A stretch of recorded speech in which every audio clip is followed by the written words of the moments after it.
যদি প্রাক্তন মেয়র তার কোনো দায় থাকে তাহলে তাকে অ্যারেস্ট করা হোক। দুর্ভাগ্যজনক, বহু মানুষের প্রাণ গিয়েছে এবং যে পদ্ধতিতে গোটা জিনিসটা হচ্ছিল সেটা নিয়ে একাধিক অভিযোগ ইতিমধ্যেই এসেছে। মাননীয় মুখ্যমন্ত্রী বিধানসভায় যে স্টেটমেন্ট দিয়েছেন তাকে সমর্থন করছি এবং এই তদন্তে তিনি যাদের যাদের নাম বলেছেন যদি সত্যি তারা জড়িত বলে অভিযোগ থাকে বা তাদের কোনো দায় থাকে তাহলে তাদেরকে কাস্টডিতে নিয়ে জিজ্ঞাসাবাদ করা হোক, অবিলম্বে গ্রেপ্তার করা হোক।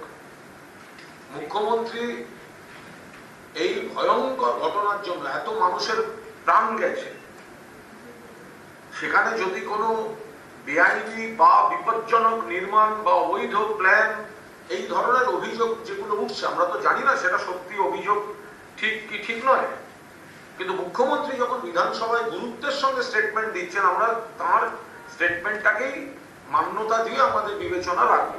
যে শুধুমাত্র সামনে কয়েকজনকে দেখা যাচ্ছে তাদের নামে এফআইআর হলো এবং তাদের গ্রেপ্তার করে নেওয়া হলো, আর বড় নাম যদি পেছনে থাকে তাহলে সেটা শুধু রাজনৈতিক উদ্দেশ্যে বিধানসভায় ব্যবহার করা হলো, সেটা যেন না হয়।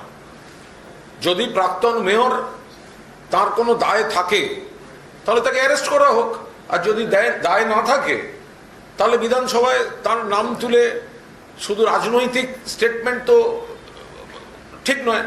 তো মাননীয় মুখ্যমন্ত্রী যখন প্রাক্তন মেয়রের সই করা কাগজ তুলে দেখিয়েছেন বা প্ল্যান, এবার তার দুটো দিক থাকে। একটা হচ্ছে মেয়রকে অনেক কিছু সই করতে হয়, প্রত্যেকটা জায়গা তার নিজের দেখে নেওয়া সম্ভব নয়, এটা একটা তাদের যুক্তি হতে পারে।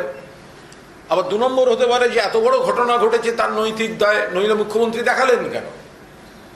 তো মুখ্যমন্ত্রী যখন দেখিয়েছেন তো তখন সামনে যে কজন থাকবে নিচু স্তরে তারা শুধু গ্রেপ্তার হবে, আর কেউ কেউ নতুন তৃণমূলের সহসভাপতি হয়েছেন বলে গ্রেপ্তার হবেন না, প্রোটেকশন দেবেন মুখ্যমন্ত্রী, দুটো যেন না হয়।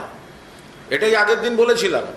বক্তব্য হচ্ছে মুখ্যমন্ত্রী যখন দেখিয়েছেন তখন তো তিনি অভিযোগের আকারে দেখিয়েছেন এবং সেই তারপরে লাইনটা কি ছিল, সই করেছেন কে দেখুন প্রাক্তন মেয়র, কাউকে ছাড়বো না, এই শব্দটা বলেছেন। ফলে প্রথম লাইনটা বলেছেন সই, দ্বিতীয় লাইনটা বলেছেন ছাড়বো না। যদি না ছেড়ে থাকেন এখনো অ্যারেস্ট নয় কেন? অবিলম্বে অ্যারেস্ট করা উচিত, অবিলম্বে অ্যারেস্ট করা উচিত। ওই বালিশচাড়া তৃণমূলের নাম লিখিয়েছেন বলে অ্যারেস্ট হবে না, তদন্ত থেকে বেরিয়ে যাবে, কি করে হবে?